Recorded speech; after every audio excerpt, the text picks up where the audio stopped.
نحمده ونصلي ونسلم على رسوله الكريم أما بعد فأعوذ بالله من الشيطان الرجيم بسم الله الرحمن الرحيم اهدنا الصراط المستقيم صدق الله العلي العظيم ألم تر إلى الذين قيل لهم کیا آپ نے انہیں نہ دیکھا جن سے کہا گیا کفو ایدیکم تم اپنے ہاتھ روک کے رکھو، ابھی جہاد نہ کرو۔ مکہ مکرمہ میں بعض لوگوں نے کہا کہ کافر ظلم کرتے ہیں، یا رسول اللہ صلی اللہ علیہ وسلم ہمیں اجازت دیجیے کہ ہم جہاد کریں۔ آپ نے فرمایا ابھی جہاد کا حکم نہیں ہے۔ ان سے کہا گیا اپنے ہاتھ روک کے رکھو، وَأَقِيمُوا الصَّلَاةَ اور نماز قائم رکھو، وَآتُوا الزَّكَاةَ اور زکات ادا کرو۔ فَلَمَّا كُتِبَ عَلَيْهِمُ الْقِتَالُ پھر جب ان پر جہاد فرض کیا گیا، اذا فریق منہم تو وہ لوگ جو جہاد کی تمنائیں کر رہے تھے ان میں سے ایک گروہ نے کیا کہا اور ان کی کیا کیفیات تھیں، ارشاد فرمایا اذا فریق منہم ان میں سے ایک گروہ یخشون الناس وہ لوگوں سے ڈرتا ہے، کخشیت اللہ جیسا کہ اللہ سے ڈرنا چاہیے، او اشد خشیہ بلکہ عالم یہ ہے کہ اللہ سے جتنا ڈرنا چاہیے اس سے زیادہ وہ لوگوں سے ڈرتا ہے، کیونکہ جب اللہ کا خوف باقی نہ رہے تو پھر لوگوں کا خوف مسلط ہو جاتا ہے۔ وقالوا اور وہ کہتے ہیں ربنا اے ہمارے رب لما کتبت علینا القتال تو نے ہم پر جہاد کیوں فرض کر دیا، لولا اخرتنا الی اجل قریب کیوں ہمیں تھوڑی مدت تک مہلت نہ دی کہ ہم دنیا میں زندگی آرام سے گزار لیتے۔ قل اے محبوب آپ فرمائیے متاع الدنیا قلیل دنیا کا برتنا تھوڑا ہے، دنیا کی زندگی بڑی مختصر ہے، تو دنیا میں عیش کر کے کیا کرو گے، آخرت کی فکر کرو۔ والآخرۃ خیر لمن اتقى اور آخرت متقی پرہیزگار لوگوں کے لیے بہت بہتر ہے۔ ولا تظلمون فتیلا اور تم پر دھاگے برابر ظلم نہ کیا جائے گا۔ اور تم یہ کہتے ہو کہ میدان جنگ میں جائیں گے تو مر جائیں گے، تو کیا گھر پر تم موت سے بچ سکتے ہو؟ اینما تکونوا یدرککم الموت ولو کنتم فی بروج مشیدہ بروج قلعوں کو کہتے ہیں، مشیدہ مضبوط۔ ارشاد فرمایا اگر تم مضبوط قلعوں میں بھی چھپ جاؤ پھر بھی جو موت مقرر ہے وہ تمہیں ضرور پہنچے گی۔ موت کا وقت مقرر ہے، دن مقرر ہے، اس سے فرار ممکن نہیں۔ عظیم مفسر، عظیم محدث امام جلال الدین سیوطی الشافعی علیہ رحمہ جن کا سن وصال 911 ہجری، آج سے 500 سال قبل آپ نے کتاب لکھی تاریخ الخلفاء، اور یہ بڑی مستند کتاب دنیا میں مانی جاتی ہے، تاریخ کی بڑی مستند کتاب ہے تاریخ الخلفاء۔ امام جلال الدین سیوطی الشافعی علیہ رحمہ تاریخ الخلفاء میں یہ واقعہ لکھتے ہیں جو اس آیت سے بڑی مناسبت رکھتا ہے۔ وہ واقعہ یہ ہے کہ آپ فرماتے ہیں ایک بادشاہ تھا، اس بادشاہ کا نام بھی آپ نے اس کتاب میں لکھا۔ آپ فرماتے ہیں اس بادشاہ کو کسی نے کہا کہ تیری موت فلاں دن فلاں وقت بچھو کے کاٹنے سے ہوگی۔ بادشاہ نے کہا کہ نہیں، ایسا نہیں ہوگا، میں اپنے آپ کو بچھو سے بچا سکتا ہوں۔ اس نے جانوروں کے ماہرین سے مشورہ کیا، انہوں نے کہا کہ بچھو پانی میں نہیں تیر سکتا۔ ایک تالاب اس نے بنایا اور پھر اسی دن صاف ستھرے پانی سے اس تالاب کو بھرا، اپنے گھوڑے کو بادشاہ ہونے کے باوجود اپنے ہاتھوں سے غسل دیا اور گھوڑے کے ایک ایک جسم کے حصے کو چیک کیا کہ کہیں بچھو تو نہیں۔ خود غسل کرنے کے بعد کپڑوں کو اچھی طرح جھاڑ کر اس نے پہنا، گھوڑے پر سوار ہوا اور بیچ تالاب میں کھڑا ہو گیا اور کہنے لگا میں یہ وقت گزار لوں گا، میں گھوڑے پر ہوں، گھوڑے میں بچھو نہیں، مجھ پر بچھو نہیں، پانی پر میرا گھوڑا کھڑا ہے اور میں گھوڑے پر بیٹھا ہوں، تو بچھو آئے گا تو کیسے آئے گا؟ حضرت امام جلال الدین سیوطی الشافعی علیہ رحمہ فرماتے ہیں کہ جب اس کی موت کا وقت آیا، گھوڑے نے اس کی طرف منہ کیا اور گھوڑے کو چھینک آئی، اس کے ناک کے اندر سے بچھو نکلا اور بچھو نے اسے ڈنک مارا، اسی وقت وہ مر گیا۔ اینما تکونوا یدرککم الموت ولو کنتم فی بروج مشیدہ، اگر تم مضبوط قلعوں میں بھی جا کر چھپ جاؤ پھر بھی جو موت مقرر ہے وہ موت ضرور آئے گی۔ وَإِن تُصِبْهُمْ حَسَنَةٌ، منافقوں کا ذکر ہے کہ لوگ ایسے بے ادب ہیں کہ حضور کی بے ادبی کرتے ہیں، اور کیا کہتے ہیں؟ وَإِن تُصِبْهُمْ حَسَنَةٌ، اگر انہیں کوئی بھلائی پہنچے، یقولوا، وہ کہتے ہیں، هَذِهِ مِنْ عِنْدِ اللَّهِ، یہ بھلائی تو اللہ نے ہمیں پہنچائی ہے، یہ بھلائی تو اللہ کی طرف سے ہے۔ وَإِن تُصِبْهُمْ، اور ان منافقوں کو کوئی مصیبت پہنچ جائے، میدان جنگ میں جائیں اور کوئی مشکلات آ جائیں، سیئۃ، انہیں کوئی برائی پہنچ جائے، مصیبت پہنچے، تو حضور کی بے ادبی کرتے ہوئے کہتے ہیں یقولوا هذه من عندک، کہتے ہیں یہ مصیبت آپ کی وجہ سے آئی ہے، نعوذ باللہ من ذالک، کہ آپ نے فیصلہ صحیح نہیں کیا، نعوذ باللہ من ذالک۔ قل، اے محبوب آپ فرمائیے، مصیبت ہو کہ بھلائی ہو، کل من عند اللہ، تمام کی تمام چیزیں اللہ کی طرف سے ہیں۔ فما لهؤلاء القوم لا يكادون يفقهون حدیثا، اس قوم کو کیا ہو گیا ہے کہ کوئی بات سمجھنے کو تیار ہی نہیں ہوتی۔ ما اصابک من حسنۃ فمن اللہ، قاعدہ بیان کیا جا رہا ہے کہ جو تمہیں بھلائی پہنچے وہ اللہ کی طرف سے ہے۔ وما اصابک من سیئۃ فمن نفسک، اچھائی اور برائی سب کا اختیار تو اللہ کو ہے، مگر قاعدہ یہ بیان کیا جا رہا ہے کہ جب اچھائی پہنچے تو نسبت کس کی طرف کرو؟ اللہ کی طرف، اور تمہیں نقصان ہو جائے تو اپنا قصور سمجھو، اپنی طرف نسبت کرو۔ وما اصابک من سیئۃ فمن نفسک، اور جو تمہیں برائی پہنچے تو وہ تمہارے نفس کی وجہ سے ہے۔ وَأَرْسَلْنَاكَ لِلنَّاسِ رَسُولًا، ارے محبوب ہم نے آپ کو لوگوں کے لیے رسول بنا کر بھیجا۔ وَكَفَى بِاللَّهِ شَهِيدًا، اور اللہ اس پر گواہی دینے کے لیے کافی ہے۔ نبی کریم صلی اللہ علیہ وآلہ وسلم نے ارشاد فرمایا ایک دن خطبے میں، من اطاعنی فقد اطاع اللہ ومن احبنی فقد احب اللہ، جس نے مجھ سے محبت کی اس نے اللہ سے محبت کی، اور جس نے میری فرما برداری کی اس نے اللہ کی فرما برداری کی۔ منافقین باہر نکلے اور کہنے لگے، اے مسلمانوں، توحید کو سنبھال کر رکھنا، ہمیں تو لگتا ہے کہ تمہیں شرک کی طرف لے جایا جا رہا ہے۔ حضور اپنی ذات کو اللہ سے ملا رہے ہیں، کہتے ہیں میری محبت اللہ کی محبت ہے، میری فرما برداری اللہ کی فرما برداری ہے، تو یہ دونوں ذاتیں الگ ہیں، تو یہ کیسے ہو سکتا ہے؟ حضرت امام فخر الدین رازی علیہ رحمہ تفسیر کبیر میں، تفسیر خازن اور کئی بڑے بڑے مفسرین نے اس واقعے کو اس آیت کریمہ کے تحت لکھا، کہتے ہیں یقول المنافقون ان هذا الرجل لقد قارب الشرک، نعوذ باللہ من ذلک، انہوں نے کہا منافقوں نے کہ رسول اللہ صلی اللہ علیہ وسلم شرک کی دعوت دے رہے ہیں، نعوذ باللہ من ذلک۔ تو یہ منافقوں کی شروع سے عادت رہی کہ حضور کی تعظیم نکالنے کے لیے توحید کا سہارا لیتے ہیں، توحید کا دعویٰ کرتے ہیں، جی ہم شرک سے بچا رہے ہیں، توحید کا پیغام عام کر رہے ہیں، اور اصل مقصد ہوتا ہے حضور کی تعظیم دل سے نکالنا۔ تو یہاں بھی منافقوں نے صحابہ کرام کے دل سے تعظیم مصطفیٰ نکالنے کے لیے توحید کا سہارا لیا، کہا لقد قارب الشرک۔ امام فخر الدین رازی فرماتے ہیں کہ انہوں نے کہا کہ یہ نبی تو شرک کی دعوت دے رہے ہیں، شرک کے قریب کر رہے ہیں، خود بھی شرک کے قریب ہو گئے ہیں، نعوذ باللہ من ذالک۔ اس پر یہ آیت کریمہ نازل ہوئی، ارے نادانو، اللہ کے رسول اللہ کے بھیجے ہوئے ہیں، ان کی تعظیم توقیر اللہ کی تعظیم ہے، اور ان کی بے ادبی اللہ کی بے ادبی ہے، ان کی فرما برداری اللہ کی فرما برداری ہے۔ انہیں مقام و مرتبہ کس نے دیا؟ اللہ نے دیا۔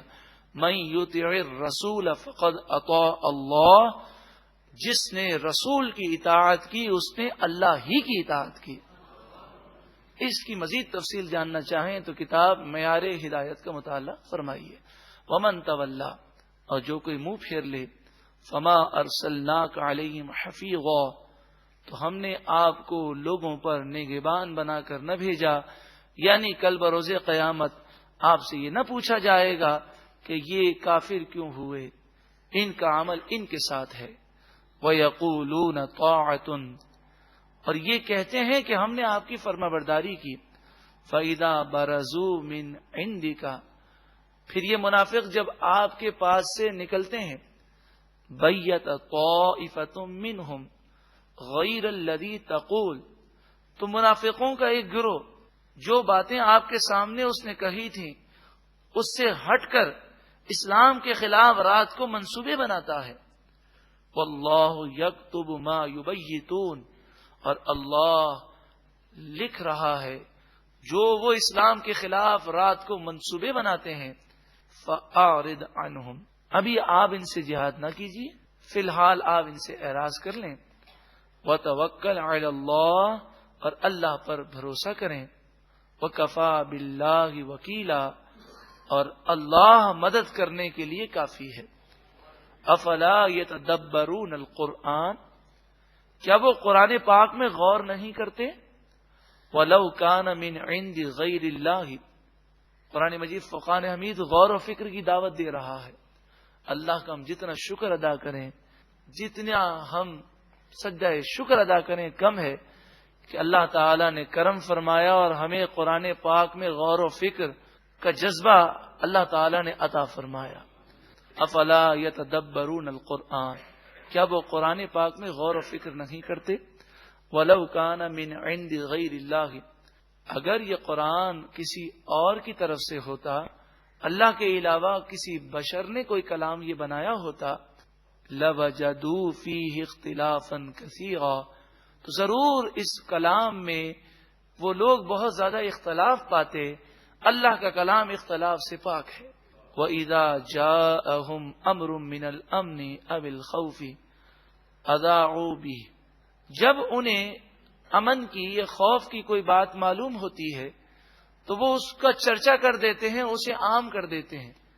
اس طرح مسلمانوں کو بسا اوقات نقصان ہو جاتا ہے کہ کبھی مسلمانوں کو فتح ہو اور اس کی خبر کو نشر کیا جائے تو کافر جوش میں آ جاتے ہیں اور جوش کے ساتھ مسلمانوں پھر حملہ کر دیتے ہیں۔ وَلَوْ رَدُّوهُ إِلَى الرَّسُولِ وَإِلَى أُولِي الْأَمْرِ مِنْهُمْ، اگر اس معاملے میں وہ رسول اللہ اور اہل امر جو گہری نظر رکھنے والے ہیں ان صحابہ کرام کی بارگاہ میں رجوع کرتے اور ان سے پوچھ لیتے کہ یہ ہم عام کریں یا نہ کریں، لَعَلِمَهُ الَّذِينَ يَسْتَنبِطُونَهُ مِنْهُمْ، تو وہ صحابہ کرام جو گہری نظر رکھتے ہیں معاملات میں، وہ اس معاملے کی حقیقت کو جان لیتے اور بتا دیتے کہ اس خبر کو عام کرنے سے فائدہ ہے کہ نقصان۔ وَلَوْلَا فَضْلُ اللَّهِ عَلَيْكُمْ، اور اگر اللہ کا تم پر فضل نہ ہوتا، رحمتہ اور اس کی رحمت نہ ہوتی، لَاتَّبَعْتُمُ الشَّيْطَانَ إِلَّا قَلِيلًا، تو تھوڑوں کے علاوہ سب کے سب شیطان کے پیروکار بن جاتے۔ اللہ نے کرم کیا اور مسلمانوں کو شیطان کی پیروی سے بچایا۔ فَقَاتِلْ فِي سَبِيلِ اللَّهِ، پس اللہ کے راستے میں جہاد کرو۔ لا تکلف الا نفسک، اے محبوب آپ اپنی جان کے مکلف ہیں، یعنی آپ مومنوں کو ترغیب دلائیے وہ جہاد کریں تو ان کا بھلا ہے، اگر وہ نہ کریں تو آپ سے اس کے متعلق سوال نہ ہوگا۔ وحرد المؤمنین، اور مومنوں کو جہاد پر ابھاریے۔ عسى اللہ ان یکف بأس الذین کفروا، ان قریب اللہ تعالی کافروں کی جنگی قوت کو ختم فرما دے گا۔ واللہ اشد بأسا، اللہ سب سے زیادہ جنگی قوت رکھنے والا ہے، معنی یہ ہے کہ اللہ کی طاقت سب سے زیادہ ہے۔ وہ اشد تنکیلا، اور اللہ سب سے زیادہ عذاب دینے والا ہے۔ من یشفع شفاعتا حسنتا یکن لہ نصیب منہا، جو اچھی سفارش کرے اس کے لیے حصہ ہے، یعنی جائز سفارش ہو، کوئی اچھا آدمی اس کو نوکری پہ لگا دیں تو اس کا ثواب ہمیں ملے گا. وَمَن يَشْفَعْ شَفَاعَةً سَيِّئَةً يَكُن لَّهُ كِفْلٌ مِّنْهَا، اور جو ناجائز سفارش کرے اس گناہ میں اس کا حصہ ہے. وَكَانَ اللَّهُ عَلَى كُلِّ شَيْءٍ مُقِيتًا، اور اللہ ہر چیز پر قادر ہے. اس آیت کریمہ کے تحت مفسرین نے یہ بیان کیا کہ اچھی سفارش میں نیکی کی ترغیب بھی ہے. آپ نے کسی کو نیکی کی دعوت دی اور اس نے عمل کیا، جب تک عمل کرتا رہے گا آپ کو ثواب ملتا رہے گا. حدیث پاک میں ہے کہ نبی کریم صلی اللہ علیہ وآلہ وسلم کی خدمت میں غریب مسلمان آئے دور دراز سے. ان کے جسم پر ایک ہی چادر تھی اور بھوک سے ان کے چہرے پیلے پڑ رہے تھے. نبی کریم صلی اللہ علیہ وآلہ وسلم نے ارشاد فرمایا ہے کوئی ان کی مالی امداد کرنے والا؟ تو ایک صحابی بھاگے بھاگے گھر گئے اور ایک بوری میں اناج بھر کے آئے، اور اناج کی بوری حدیث پاک میں اتنی بھاری تھی کہ وہ حضور کی خدمت میں آ رہے تھے تو ان سے اٹھتی نہیں تھی، بار بار زمین پہ رکھتے، پھر اٹھاتے، پھر زمین پہ رکھتے. اور جیسے ہی حضور کی خدمت میں انہوں نے اناج کی بوری پیش کی تو صحابہ کرام کو جوش آ گیا، اور صحابہ کرام اپنے گھروں سے اناج اور کپڑے لے کر آئے. مسجد نبوی شریف میں ایک طرف اناج کا ڈھیر ہو گیا اور دوسری طرف کپڑوں کا ڈھیر ہو گیا. نبی کریم صلی اللہ علیہ وآلہ وسلم بڑے خوش ہوئے اور آپ نے ارشاد فرمایا کہ سارا ثواب وہ لے گیا جس نے سب سے پہلے بوری پیش کی، کہ ترغیب اس نے دلائی. تو اب جتنے کرتے رہیں گے سب کا ثواب اسے ملے گا. تو ان لوگوں کے ثواب میں کمی نہ ہوگی، لیکن جب انسان کسی کو ترغیب دلاتا ہے تو لوگ نیکی کرتے رہیں تو اس وقت تک اسے ثواب ملتا رہتا ہے. وَإِذَا، اور جب حُيِّيتُم بِتَحِيَّةٍ، اور جب تمہیں کسی لفظ کے ساتھ سلام کیا جائے، فَحَيُّوا بِأَحْسَنَ مِنْهَا، پس تم اس سلام کا جواب اس سے بہتر الفاظ کے ساتھ دو. أَوْ رُدُّوهَا، یا ویسا ہی جواب دے دو. سلام کے آداب سکھائے گئے کہ جب کوئی ہمیں سلام کرے تو بہتر انداز یہی ہے کہ جیسا اس نے سلام کیا اس سے بہتر انداز میں اور الفاظ میں ہم جواب دیں. اور یہ نہیں کر سکتے تو ایسا کر لیں کہ جو الفاظ اس نے کہے وہی الفاظ دوہرا دیے جائیں. حدیث پاک میں آتا ہے کہ سلام کرنے والا اور سلام کا جواب دینے والا، اس میں جو سب سے زیادہ ثواب ملتا ہے اسے ملتا ہے جو خوش دلی کے ساتھ سلام کرے یا اس کا جواب دے. یہ شرعی مسئلہ یاد رکھیں کہ جب کوئی سلام کرے تو سلام کرنا سنت ہے، مگر اس کا جواب دینا واجب ہے. اور اتنی آواز سے جواب دینا واجب ہے کہ سلام کرنے والا اس کے جواب کو سن لے. دل میں جواب دیں گے یا آہستہ جواب دیں گے تو یہ واجب ادا نہیں ہوگا.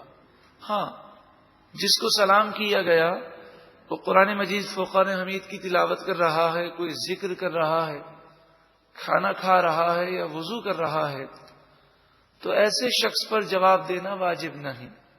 اگر جواب دے دے تو کوئی حرج بھی نہیں، مگر شرعی طور پر سلام کا جواب جن لوگوں پر واجب ہے وہ اگر واجب میں کوتاہی کریں اور سلام کا جواب نہ دیں تو پھر یہ گناہ ہے. سلام کا جواب بھی دینا ہوگا اور جو تاخیر کی اس کی معافی بھی مانگنی ہوگی. جب کوئی شخص کھانا کھا رہا ہو یا وضو کر رہا ہو تو علماء نے اسے سلام کرنے سے منع فرمایا، لیکن کوئی سلام کر دے تو جواب وہ دینا چاہے تو اسے شریعت نے اجازت دی اور نہ دینا چاہے تو شرعی طور پر اس پر جواب واجب نہیں. اسی طرح اگر قرآن کی تلاوت کر رہا ہو، ذکر کر رہا ہو، تب بھی یہی مسئلہ ہے. سلام کا جب جواب دیں تو قرآن مجید فرقان حمید نے ہمیں یہ تعلیم دی فَحَيُّوا بِأَحْسَنَ مِنْهَا، اچھے الفاظ کے ساتھ جواب دیا جائے. تو اچھے الفاظ کے ساتھ جواب دینے کی مثال یہ ہو سکتی ہے، جو آسان مثال ہے کہ کوئی کہے السلام علیکم تو آپ کہیں وعلیکم السلام ورحمۃ اللہ. تو دیکھیے اس نے السلام علیکم کہا تو آپ نے اضافہ کر دیا اور یہ ایک اچھا انداز ہے. اس نے رحمت اللہ کے الفاظ کہے تو اس میں مزید جواب دینے والے نے اضافہ کر دیا، وعلیکم السلام ورحمۃ اللہ وبرکاتہ ومغفرتہ۔ جو اس طرح سلام کرے یا جواب دے، حدیث پاک میں فرمایا اسے 40 نیکیاں دی جاتی ہیں۔ اور ردوہا، اس سے بہتر جواب دیں تو سبحان اللہ، ورنہ کم از کم جیسا اس نے سلام کیا ویسا اسے جواب دے دیں۔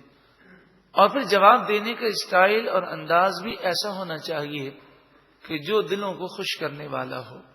حدیث پاک میں آتا ہے کہ جب دو مسلمان بھائی ملتے ہیں اور وہ سلام کرتے ہیں، مسکراتے ہیں اور اپنا مصافحہ کرتے ہیں، ہاتھ ملاتے ہیں، اور ان دونوں کے دلوں میں کوئی کدورت نہ ہو تو جدا ہونے سے پہلے دونوں کی مغفرت کر دی جاتی ہے۔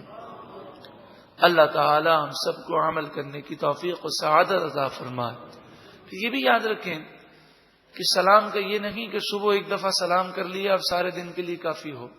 جب ملاقات ہو تو کلام سے پہلے سلام کرنا سنت مبارکہ ہے، بلکہ یہ بھی اختیار ہے کہ کوئی ہم سے کلام کرے سلام کے بغیر تو ہم جواب نہ دیں، بلکہ پہلے سلام کریں اور جب سلام کا جواب دے پھر اس کے بعد کلام کو شروع کیا جائے۔